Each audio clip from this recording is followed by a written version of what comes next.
Alright, guys. How y'all doing on tonight?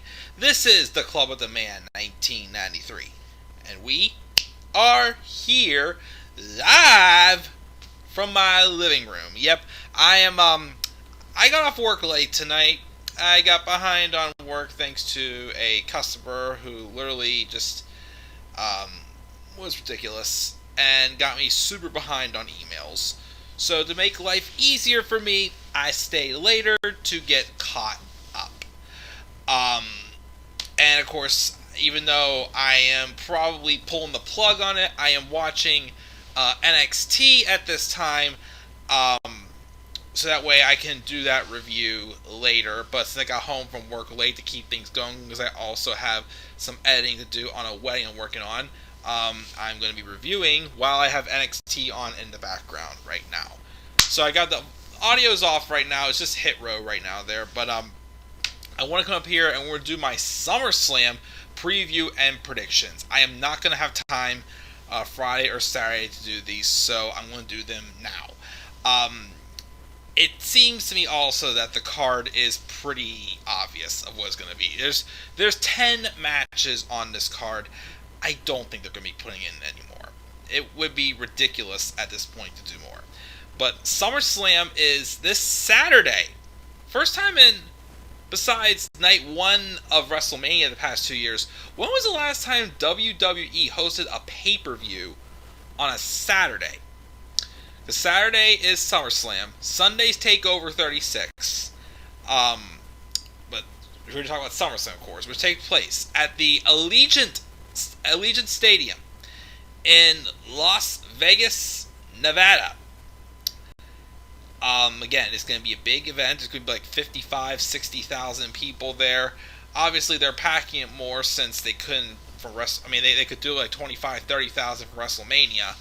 Even though I feel like as of now, we are lucky that we are still getting this show happening in Vegas with the amount of people, with the virus seeming to kick back in again, which is, I don't know what the heck's going on with it, but not going to get into that. But I'm just blessed that this event is still taking place. Although, let's be real, this past week though, starting on Friday, of course, I started getting a little bit more excited than I was originally for SummerSlam. Because the SmackDown side's not too bad. Raw side, though, it's terrible. And I did have a hard time trying to pick who to include in the main background graphic. But to me, it's the ones who matters the most. The ones that WWE is probably paying the most to draw people to the show, which are the three that's on here. Roman Reigns, which of course John Cena. Yeah, I've had to bring in a part-timer. Goldberg, who shouldn't even be on this show. And then there's Bianca Belair, who, quite honestly, should have been main eventing this show. I think she should have main evented this show. Her and Sasha, just saying. But we got 10 matches. SmackDown side, not too bad. Raw side, well, maybe except for the tag match for the Raw side, I could care less. I could give two shits with that Raw side.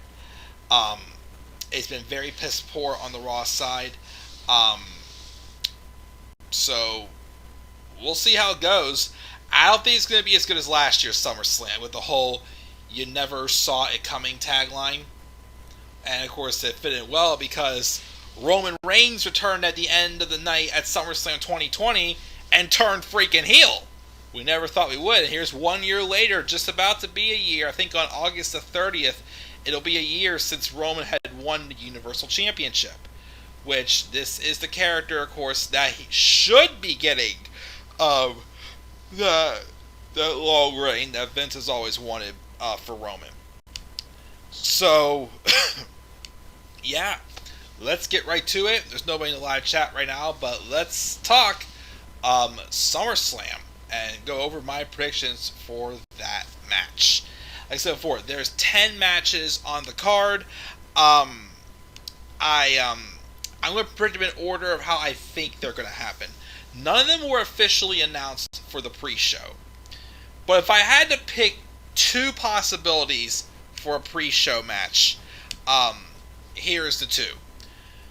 The first one, which I do not understand why this is even happening, at all shows, SummerSlam.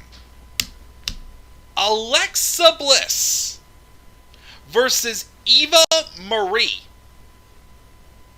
Yeah, Alexa Bliss and Eva Marie is happening at SummerSlam.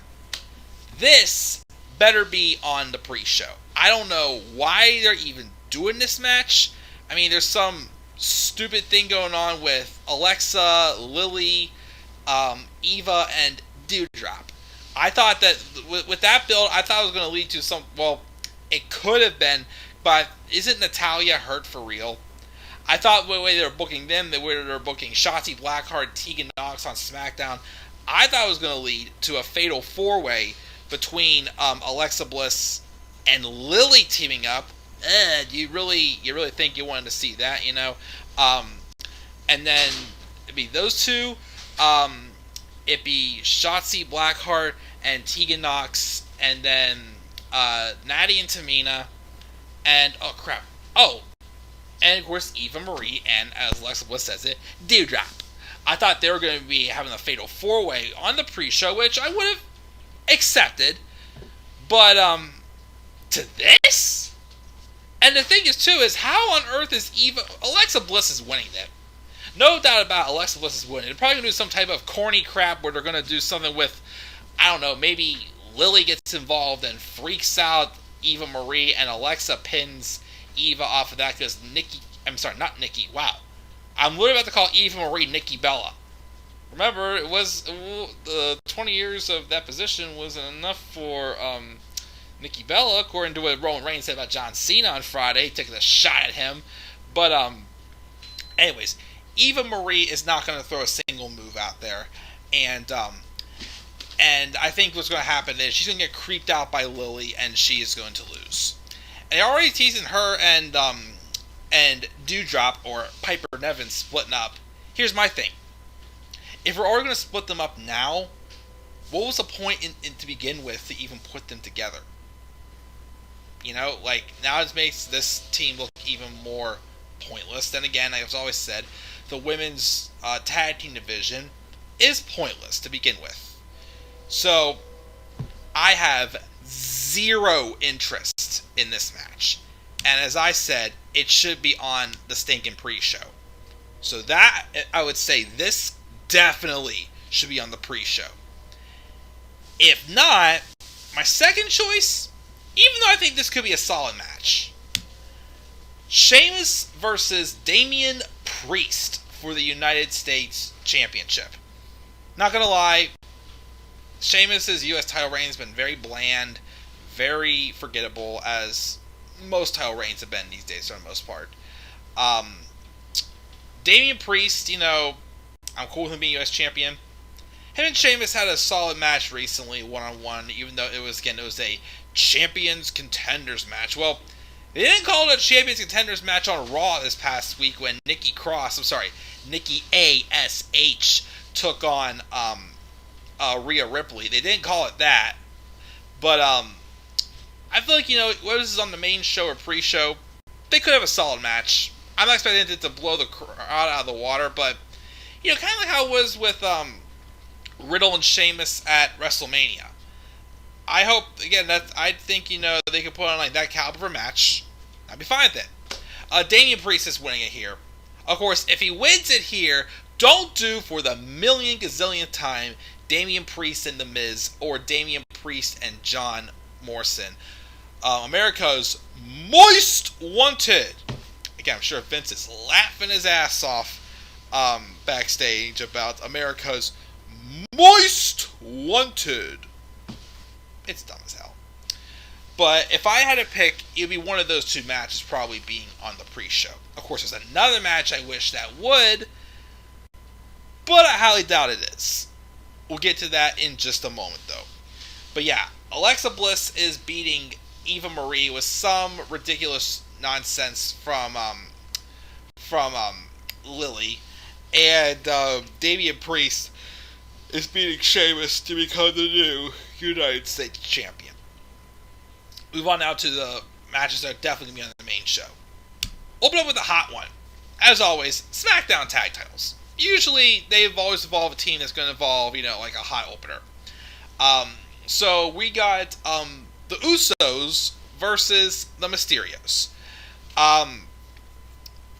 If I had one gripe, though, about this, it should have been a stipulation. There should have been a stipulation involved in this because unless they do give it one on Friday, but these two have already faced each other, 3 times now, 4 times now? They faced each other quite a bit, including twice in the same night. So, a stipulation would have been nice. Tornado tag? I think it'd be worthy of a tornado tag. Here's what I'm kind of hoping happens. I'm feeling it might be time. I think the Usos will retain, but I think this could be where Dominic turns heel on Rey. I'm feeling it's time. The whole thing of, that's Rey Mysterio's son, I feel like it's been a year. That whole thing is kind of worn down. Now that, he's in the ring, he's shown that he can wrestle, he, is impressive. It's time for him to develop a little bit more of a personality. And I think, honestly, him being more like a cocky heel, I think that is going to, help him season out a little bit with his personality and whatnot. So, now the only thing is, though, is I feel like you can't do that match with Dominic and Rey, though, until WrestleMania. So, unless if Rey's getting ready to take some type of, a break or something, I don't know if maybe it might be a little bit too soon. I'd say, if not here, I'd say at least maybe wait till Rumble. At least wait till Rumble when, it's not going to be as long of a gap. But I just don't know what Dominic's going to really do in between. I think of it kind of as what happened with Triple H and Seth Rollins from 2016 to 2017. Triple H turned on Seth Rollins in that Fatal 4-Way not long after SummerSlam in 2016. But then they literally did, nothing with it for months. And it's not that they had to, but at least, have that thing where it's lurking in the background, it's keeping you invested. I just feel like if they would do the turn here, though, I feel like they would really have something to keep it appealing, so that when, things cook up more, people are going to really care. It's going to be it's going to feel like finally you got this. So, it's possible, but I think it may be just a little bit too soon for the Dominic heel turn. But I can possibly see it happening here with the story that they're doing with, Rey kind of I'm not saying bossing Dominic around, but obviously, he's trying to, take a little more initiative, and Dominic could be to a point where he's starting to, get tired of his dad, doing what he does. I would also be worried, though, again, it's just me not trusting WWE's booking. Like I said, if they waited, they'll probably do this thing where it's they teased us with it, but they're making it they're telegraphing it, making it super obvious that Dominic's going to turn. It's kind of like whenever Dean Ambrose turned heel in 2018, even though of course he did it on the night we wouldn't expect to, the night that Roman Reigns gets sick with leukemia and then leaves, and then him and Seth win the tag titles, but then he turns on him afterwards. But even though it was for weeks, they're making it obvious that, hey, Dean Ambrose is going to turn heel. So I don't want them to do that, though, with Dominic.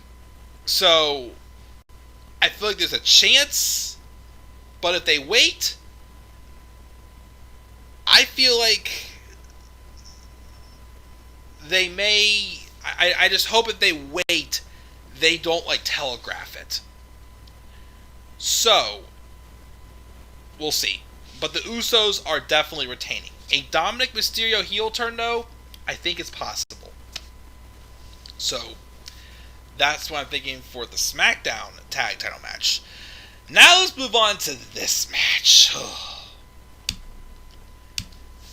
Remember earlier this year at the Royal Rumble when Charlotte Flair was put on the pre-show in a women's tag match? This match, I kind of wish would follow the same fate and be on the stinking pre-show. Because I don't care one bit about this match. The build with Charlotte Flair and Rhea Ripley, if that was not bad. Throwing Nikki A.S.H into the mix for no reason after she won Money in the Bank like a heel would, crawling over people, brawling on top of ladders as probably like a comedy act to make Vince laugh, to then be booked as the underdog.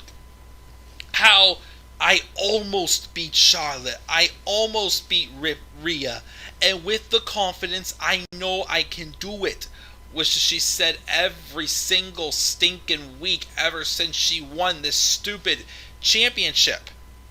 You are the stinking champion. You should be winning. You shouldn't be the underdog. You should be telling a story about, like, I'm trying to beat, the best in the business. If you're not beating the best in the business, for crying out loud, you shouldn't even be champion. You shouldn't. This has been just so bad. It's been just abysmal. It's a laughingstock. And literally having, especially Charlotte, make it obvious that, yeah, Nikki's a joke. She is a stinking joke. It makes sense. And the fact that, Nikki's getting this booking where she's, the champion, but she's acting like she's the underdog, I am almost a superhero. I am almost able to beat Charlotte Flair. I was almost able to beat Rhea Ripley. That's not how you book a champion. Really? If she's, sneaking away, honestly, at this point, you might as well turn her heel. Turn her heel because people are going to boo her because, she's being a champion, yet she's acting like the underdog. If she was chasing after a title, this honestly could be something to get behind. But she's champion, and she's literally acting like the underdog. It's horrible booking. With that being said, though, who do I think's going to win this? Well, I think it could be any of them. Because I feel like this could be the night where Becky Lynch returns, which she should, and maybe, having, a bigger audience or crowd would be a place for, Becky Lynch to get a huge pop. So, this could be when she makes her return. After the match, maybe. So, if Becky's returning, they might put the belt back on Charlotte. It could put it on Rhea also. I want to, honestly, if I could pick it, I want Rhea to get that belt back. And, probably send Charlotte to SmackDown. Probably move either, even though she's injured, either Bayley or Sasha over to Raw. It's probably going to be Bayley. It probably would be Bayley. With this new stable that Sasha starting up on SmackDown, I don't see her moving over to Raw. If it was for that stable, I'd say yes, probably Sasha. But with that and with, with what she's doing, outside with the Mandalorian or whatever it's called, I feel like they want to keep a big name like her on SmackDown, though. So they could be moving Charlotte to SmackDown for Bayley, maybe, in the draft. I'm not sure. But, because Rhea and Bianca should still be kept as far apart from each other. So that's why because I want that belt off Nikki A.S.H. And I would rather, of course, of the three of them, have it be put back on Rhea. So Rhea is my pick to win. However, I'm going to say this. Do not be surprised if Nikki A.S.H. somehow sneaks away with a victory. And the thing is she's going to look like the underdog. She's going to look like a joke to a point where it's like, she's going to look like the heel of the match because she's a freaking loser, so get the crap beat out of her the whole match, and then sneak away with some type of like a distracted or some wonky, corny pinfall victory she's going to get, and she would retain, which I think is super stupid. Again, I'd put the belt back on Rhea. My pick is Rhea, but I am expecting possibilities that the others could win. Even Nikki A.S.H. Nikki A.S.H. Whatever you want to call her. But my pick is Rhea. But again, if I had my choice, this to me would also be a candidate to go on the pre-show. But I'm pretty confident it's not going to be on the pre-show. So, yeah. There's that match that I literally give two shits about that match. A match that I do care about, though. Edge and Seth Rollins. This, again, is 7 years in the making. And, WWE tends to miss out on some things. Especially when they do not play on history. That drives me nuts. When they do not play on history and acknowledge it. Like they did with Daniel Bryan and Roman Reigns earlier this year. They did not go back and mention at all how the fans wanted Daniel Bryan when Roman Reigns was, coming up in the ranks in 2015. I am so pissed they passed up on that. With this, though, and going back to that segment in 2014 where Seth Rollins was threatening to stomp Edge's head if John Cena did not bring back the Authority. With them doing that, and then them actually going back to the story of how Rollins says he thinks he did Edge a favor, and if it wasn't for that, Edge wouldn't be wrestling anymore. It gives you that fear that, oh my gosh, what if Seth does stomp Edge's head into the mat? What if he does? Like, will Edge get hurt? Will, will he be paralyzed again? Or would Seth win off of that? Like, it makes Edge look more vulnerable. It looks like that Seth has a chance. Again, like, when you play on history and everything, it works so good. With that being said, though, I think, well, what the heck? Yeah, sorry, creepy entrance with Dexter Lumis and Indy Hartwell. With that being said, though, I feel that we will see Rollins hit Edge with the stomp, but I think Edge will kick out. I think Edge is winning this. Like, Rollins, he doesn't need it. I mean, that's probably me saying, like, another part-timer is winning here. The story writes itself. Edge should be winning this. Seth will be fine. Like, Roman's still going to be champion for a long time. I don't see Seth getting into this title scene unless if they do some type of, like, because it looks like they're going to be, of course, it's obvious they're going to be doing Roman and Balor for whatever the September pay-per-view is. Unless Seth does win and does get involved and is made into a triple threat. But we just had a triple threat back at WrestleMania, though. So, I think Edge wins this. Edge wins this, and he kicks out of a curb stomp. So that's my pick for match number 5. I haven't checked the live chat for a bit. We got JR here. Who do you think is going to be the one to dethrone Roman Reigns for the Universal title? At this point, a couple months ago, my 3 picks were Big E, Keith Lee, and Cesaro. With them slowing down and just ending Cesaro's push, now probably saying it's probably either going to be Keith Lee or Big E. Who knows, though? I do, even though they already did a match with them at Survivor Series last year, I still think Drew McIntyre is moving over to SmackDown after SummerSlam for the draft. Because I feel like he does need a fresh coat of paint. I can see him definitely feuding with Roman Reigns. The story is that, again, Drew's looking to get back into the world title scene, but he can't fight for the title as long as Bobby Lashley is champion on Raw. But he can go to SmackDown and challenge Roman Reigns. But I feel like Roman Reigns is going to be at least champion till WrestleMania, when he hopefully has a match with The Rock. And maybe off of that, maybe that's where Big E could what's it called now? Big E could cash in and win the title, maybe. Who knows? But that's, I think, could be people. Why is that we relying on legends like Goldberg? Why is they relying on legends like or Cena or Undertaker? Because there's nobody else. Again, they can't build new stars, so they rely on the stars in the past they already built on. When again, it's not going to work forever. Again, look at Goldberg firing that very weak and just lackluster spear he hit last night on Lashley, for example. He thinks Lashley is getting destroyed by Goldberg and going to destroy Goldberg to retain the title, and Brock's going to come out, return to F5 him, and that's going to build a feud.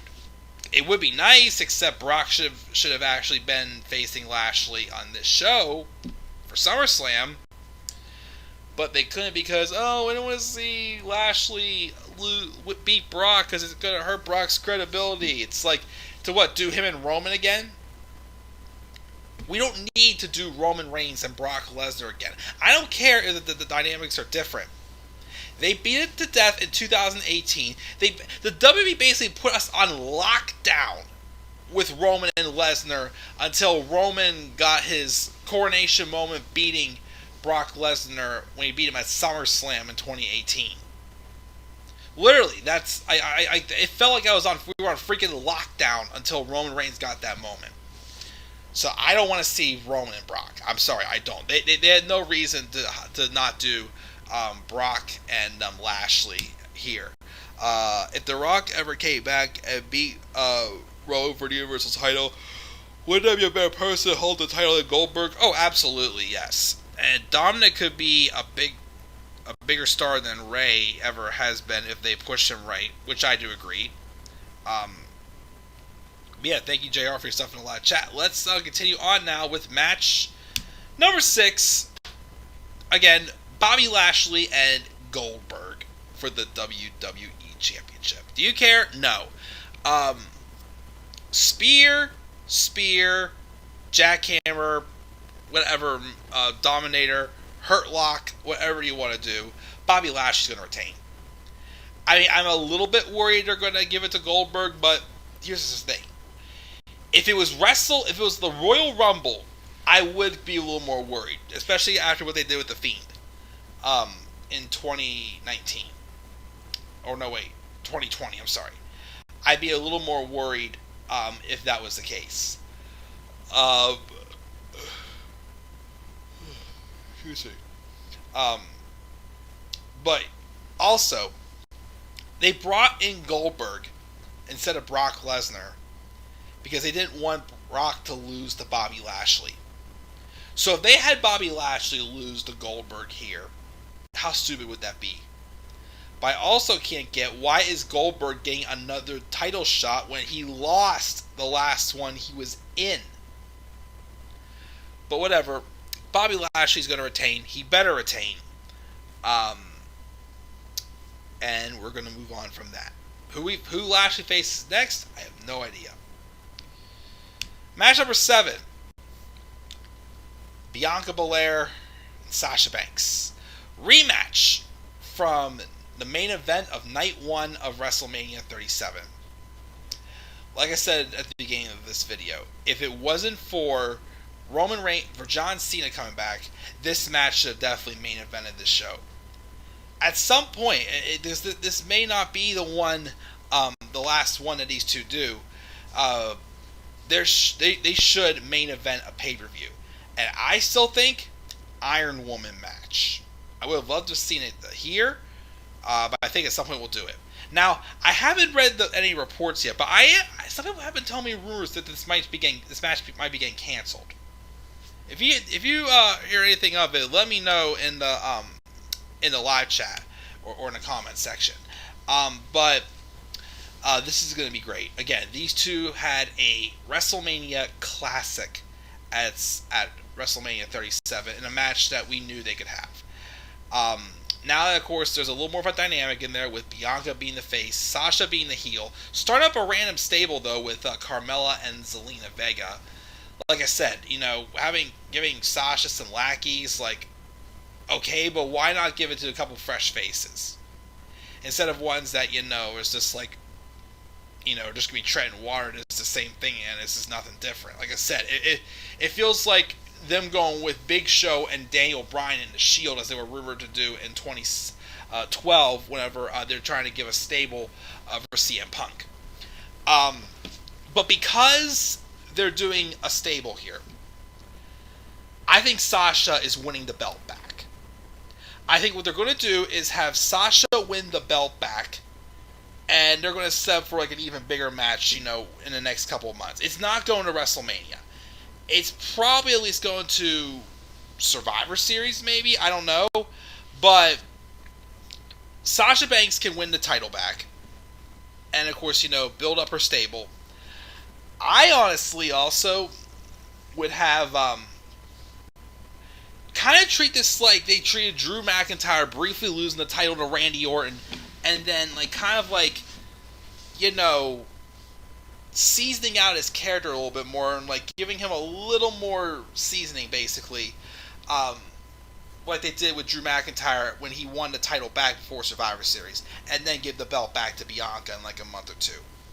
That's what I feel like that they should do. Based off of, if it wasn't for the stable, I'd say just have Bianca retain, move Sasha over to Raw. But again, with her, her stable and her being the Mandalorian, whatever the heck it's called, I think they're going to keep Sasha on SmackDown. So I think Sasha will win the title here, and we will get a rematch either at Clash of Champions, Extreme Rules, whatever it's called. Did Robert Stone really just flub over the ropes like an idiot? Oh God. That was stupid. So yeah, I think that's what we're gonna get here. Now, here's the thing, though. Again, my other long-term idea: if Bianca retains, which I'm not opposed to, by the way, I just think they're going to put the belt back on Sasha for a little bit. If Bianca retains, though, I think the next feud will be her and Naomi turning heel and joining the Bloodline. I would love to see that match also. But for now, I think we're going to give Sasha winning the title back here, and an even bigger match with a stipulation will be set up further down the line than the next month or two, where Bianca would win the title back. So we got that match there, which is, again, to me, should have been the main event of the show. Next match, Drew McIntyre versus Jinder Mahal. The stipulation is Veer and Shanky are banned from ringside, and Veer and Shanky are banned from ringside, and Drew McIntyre is allowed to bring his sword, which they're now all of a sudden calling Angela out of respect for his mother, to the ring.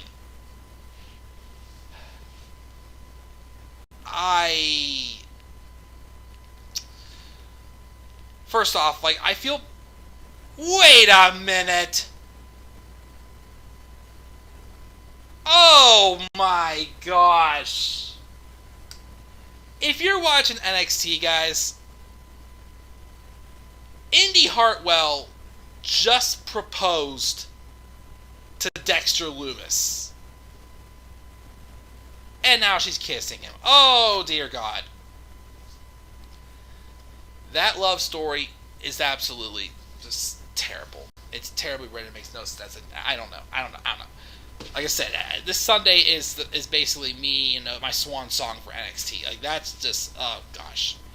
Anyways, but so the fact that I hate to sound like rude because I understand, I can't diss on, Drew McIntyre calling his sword Angela after his mother, but how they've been booking this, the idea that, having these promos with McIntyre saying that it was made from the tooth of the Loch Ness monster, kind of basically like, on the same level as like a Roman Reigns,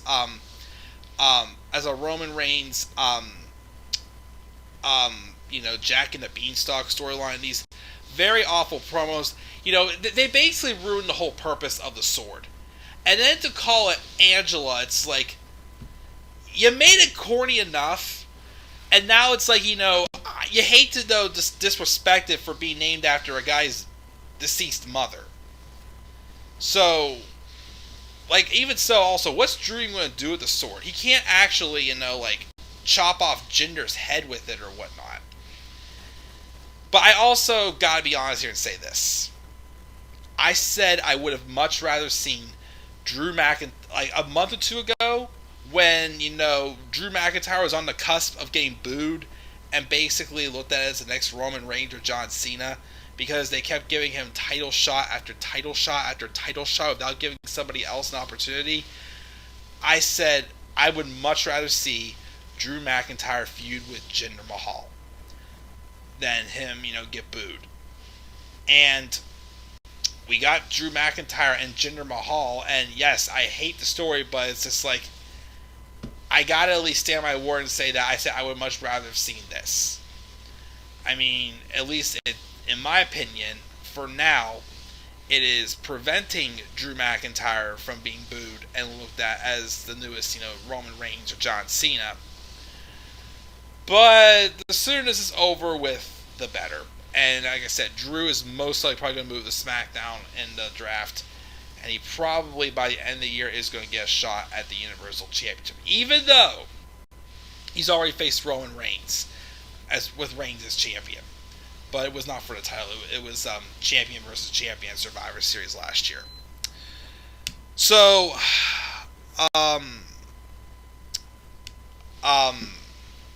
So Drew wins here, no doubt about it, and we're just going to move on with this. Match number 9. The Raw Tag Team Championship match. AJ Styles and Omos versus RK Bros, Matt Riddle, and Randy Orton. Obviously, again, like I said before, RK Bro is good. The problem I have, again, is just that I just don't like how they booked Matt Riddle. They've literally made, like, some of the corniest... Like I said, they took a gimmick that worked in NXT, and Vince made it to how he sees it. More of like a cheap, like, comedy, toilet humor act.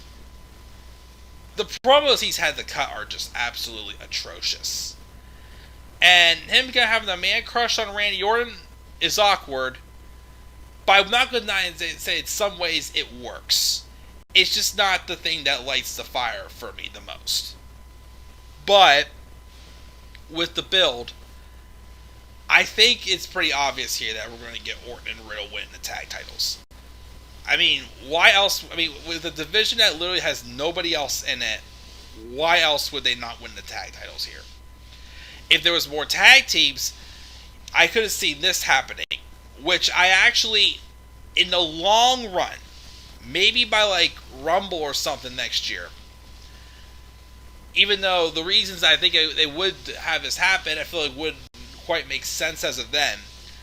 But I think, even though I've stated that I think Randy Orton is much better as a heel, I think this whole story with RK Bro should lead to Matt Riddle turning heel. Like I said, the promos that Matt Riddle has been cutting since he came to the main roster are just atrocious. They have made the Bro gimmick just corny and annoying rather than just, funny and entertaining and just gold. So I feel like, they could turn Matt Riddle heel. Most likely not here, though. And have him basically say, I did that because, Randy was never claims he's earned respect, but he truly was never there for me. I was trying to, get in the head and outdo him or something. I don't know, like something along the line. But I think the long-term story should be for Riddle to turn on Orton instead of Orton turning on Riddle. So, just a thought there, but either way, RK Bro is winning the tag titles here, and they're the new Raw Tag Team Champions. And then finally, match number 10, the main event, Roman Reigns versus John Cena. Again, as I said before, with Finn Balor kind of getting involved in this build, it did kind of, hurt it. Like I said, when they were basically having Balor involved in there and not having these two having promo wars, and then John Cena just taking a match, signing a contract that was really originally there for Finn Balor, because Roman Reigns had actually accepted Finn Balor's challenge, but I guess they're getting that at the following pay-per-view, so Finn Balor got pushed aside for now.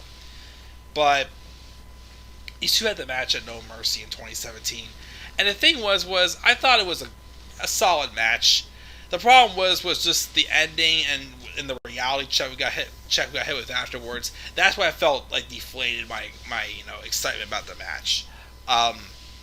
This is gonna be what it is though. I think it's gonna be good. Not the best match we've seen Roman have, but it's gonna be something. Roman's retaining here. I wonder though, I'd hate to see it happen like this. I wonder though, since Baron Corbin stole the Money in the Bank contract though, if they would have Corbin attack Roman, go to cash in, and then Big E accepts the cash in and then pins Roman to become champion. But then again, that would probably make Big E look like a heel though, which I don't think he should be. Well, Big E could be a heel, yes, but you're not going to become a heel by cashing in on Roman Reigns. You definitely are not. But who knows? But I think I'll just stick with Roman Reigns retaining. It's going to be a while, I feel, before Big E cashes it, because Roman's not dropping that title anytime soon. So those are my picks for SummerSlam. Again, my picks are Alexa Bliss over Eva Marie. Damien Priest wins the U.S. title from Sheamus. Usos retain the SmackDown Tag Titles. Possible Dominic Mysterio heel turn.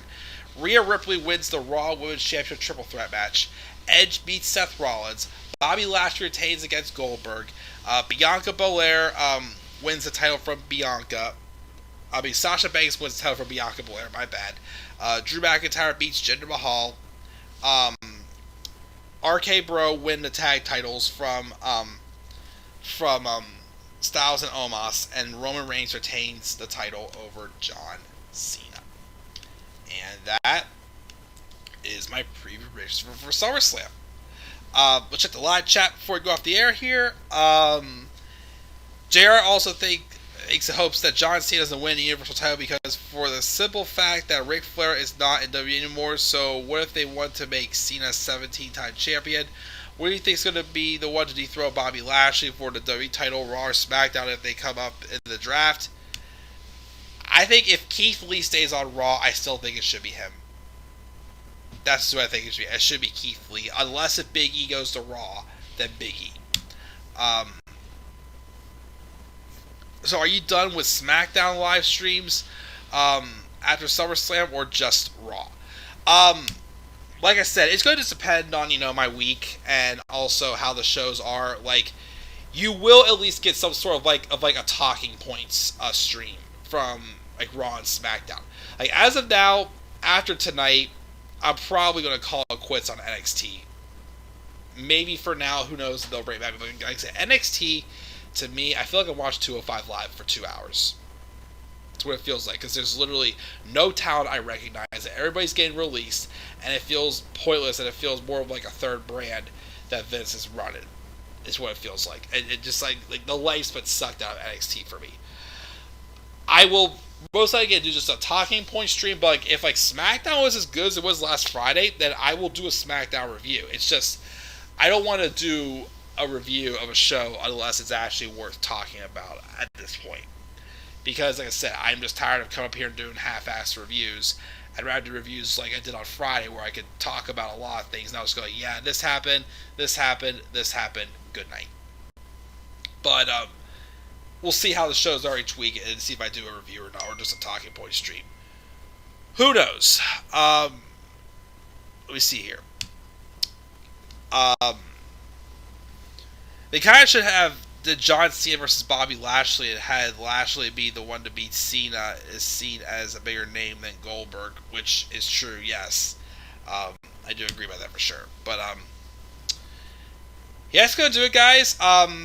That's my predictions. When I finish watching NXT, probably review that. And I also have some editing to do, so I'll try to do that as well. So, we'll see what goes down, guys. We'll see what happens this Saturday for SummerSlam. So, again, NXT review tonight, tomorrow, just do a Dynamite. Thursday, when I get home, I have to watch the newest episode of NXT UK. I will review the UK, and I will also do my takeover preview predictions. Friday, I will be at my girlfriend's, but she will allow me to have time to review SmackDown before I go to bed on Friday. And then, depends on how I feel, I get home Saturday. Maybe I'll review SummerSlam. If not, SummerSlam and TakeOver 36 reviews will come whenever. And start next week, like I said, I'm still doing wrestling content, just not as many videos. Just easing back on wrestling content, trying to do some new things. And my first sitcom review will start next week. And again, I'm not going to tell you which show it is. So, as long as, like I said, as I do, take a little bit of breather and tone down a little bit on wrestling content, I hope you guys continue to still watch me and see what happens from there. So as always, guys, I'm checking out now. I'll see you guys in a bit for my NXT review. And once again, this is the Club of the Man 1993. I'm checking out. Have a good night. I'll see you all later. Peace out, everybody.